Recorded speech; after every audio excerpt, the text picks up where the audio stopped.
ಹೇಳ್ತೀನಿ. ಮತ್ತೆ ನಿಮ್ಗೆ ಈಗಾಗಲೇ ಕಾರ್ಯಕ್ರಮವನ್ನು ಉದ್ದೇಶಿಸಿ ನಮ್ಮ ತಿಪ್ಪೇಸ್ವಾಮಿ ಅವರು ಬಹುಶಃ ಪತ್ರಕರ್ತರ ಜವಾಬ್ದಾರಿ, ನಮ್ಮ ಬೇಡಿಕೆಗಳು ಒಂದ್ ಕಡೆಗೆ, ಪತ್ರಕರ್ತರ ಜವಾಬ್ದಾರಿ, ಪತ್ರಕರ್ತರು ಯಾವ ರೀತಿಯಾಗಿ DVG ಅವರು, DV ಗುಂಡಪ್ಪನವರು ಯಾವ ರೀತಿಯಾಗಿ ಒಬ್ಬ ಪತ್ರಕರ್ತರು ಯಾವ ರೀತಿಯಾಗಿ ಇರ್ಬೇಕಾಗ್ತದೆ, ಯಾವ ರೀತಿಯಾಗಿ ಚಿಂತನೆಗಳು ಇರ್ಬೇಕಾಗ್ತದೆ ಅನ್ನೋದ್ರ ಬಗ್ಗೆ ಕೂಡ ಅವ್ರು ಹೇಳಿದ್ದಾರೆ.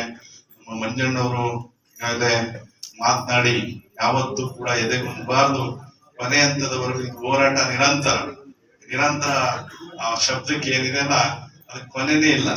ಹಾಗಾಗಿ ಇದು ಮುಂದುವರಿನೇ ಇರ್ಬೇಕು. ಯಾವುದೇ ಸಂದರ್ಭದಲ್ಲಿ ಸೋಲು ಅಂದ್ರೆ ಹೋರಾಟದಲ್ಲಿ, ಗುರಿನಲ್ಲಿ, ಯಾವುದೇ ವ್ಯಕ್ತಿಯಲ್ಲಿ, ಬರೀ ಪತ್ರಕರ್ತರಷ್ಟೇ ಅಲ್ಲ, ಒಬ್ಬ ಸಾಮಾನ್ಯ ಮನುಷ್ಯನು ಕೂಡ, ಒಬ್ಬ ರೈತ ಆಗಿರ್ಬೋದು, ಒಬ್ಬ ರಾಜಕೀಯ ವ್ಯಕ್ತಿ ಆಗಿರ್ಬೋದು, ಒಬ್ಬ ಸಾಹಿತಿ ಆಗಿರ್ಬೋದು, ನನ್ನ ಗುರಿಯನ್ನು ನಾವು ಹಾಕಿರ್ತೀವಿ, ಆ ಗುರಿ ಮುಟ್ಟಂತ ಸಂದರ್ಭದಲ್ಲಿ ಎಲ್ಲೋದ್ ಕಡೆಗೆ ನಾವು ಉದಾಸೀನ ಮನೋಭಾವ, ಬೇಜಾರು ಮಾಡಿದ್ರೆ ನಾವು ಏನು ಸಾಧನೆ ಮಾಡ್ಲಿಕ್ಕೆ ಆಗಲ್ಲ. ಹಾಗಾಗಿ ಅಂತ ಮಾತನ್ನ ನಮ್ಮ ಮಂಜಣ್ಣವ್ರು ಹೇಳಿದ್ರು. ನಮ್ಮ